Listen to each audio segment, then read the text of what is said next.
In today's Webflow tutorial, I'm going to show you how to populate your own blog entries within the CMS. In general, whenever you're going to create a blog or an article for the Webflow CMS, it is highly advised that you use a text editor such as Google Docs or LibreOffice Writer, other text editors at your disposal. Then, once you're done with writing your blog entries or articles, you can just simply copy and paste it to the CMS. Link to the blog entry will be in the description. On the About page, we're going to go to the Blogs section, and what we're going to do is click on the link block. Go ahead and add a text block element.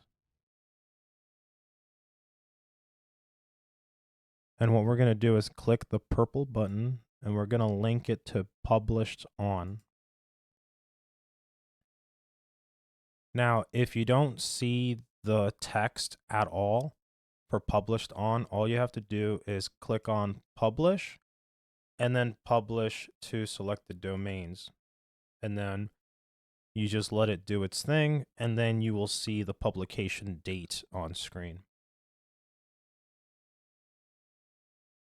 So now that we have that done, what we're going to do now is go to the CMS and make sure Blogs is selected, and we're going to add a new blog entry. The text you're going to need for the blog is going to be in the description. So what I'm going to go ahead and do is I'm going to copy the title of the blog, and I'm going to put it under name because it's a requirement.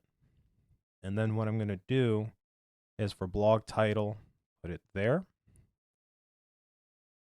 And then I'm going to copy the body of the text and paste it in blog content. There we go. Now, there are some tools within the blog content because this is rich text. So, for example, if I want to highlight one of the words, I have a series of tools to use.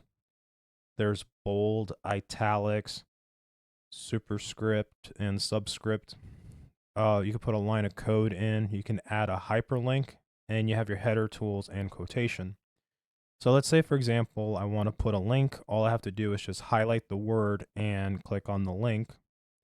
I could type in the URL and then click on the settings, and then we can just click on open a new tab, but I'm not going to need that right now. So the URL would go here, settings, and then new tab, and then obviously check or no.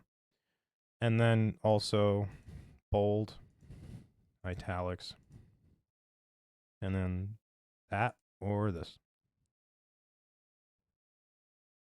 And also we can set up headers, but we're not going to need that right now.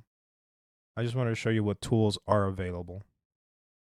Then we're going to click on this create button, and then we're going to click on publish now. And it's ready. Let's go ahead and close the CMS window, and we're going to see this generate. Oh, one thing I forgot to add was the photograph. I'm going to click on the CMS, click on the excerpt, and then right here, if you notice, I can drag and drop images, or I can click to browse. I'm going to use drag and drop. And for the image, you can use whatever image you like. I'm going to choose this one. Then I'm going to click republish. All right, that's saved. Let's click the CMS button, and then there we go. If you notice, all of these on the top are in uniform, and these are in uniform size. If you want to update the blog title, what we can do is just simply click on it, and we're going to edit. So Alice encounters the cat. Sorry. So now it's a little bit smaller, and you can even, keep editing. Alice encounters the cat in the story. You can edit how you wish. Now, what we can do, this is edited right here. This is the title. We're going to click on the CMS. We're going to click on, as you can notice, this draft changes. And the edit is right here. Now, it says draft changes. What we're going to do is just click on save and save changes. Draft has been changed. There we go. And you can click on publish now. And you're all set. What we can do now is view the actual article. So I'm going to click on the preview button. I'm going to click on the article. And as you can see, it's set and ready to go. Again, this is just a short entry just so we can see how to populate our own blog entry.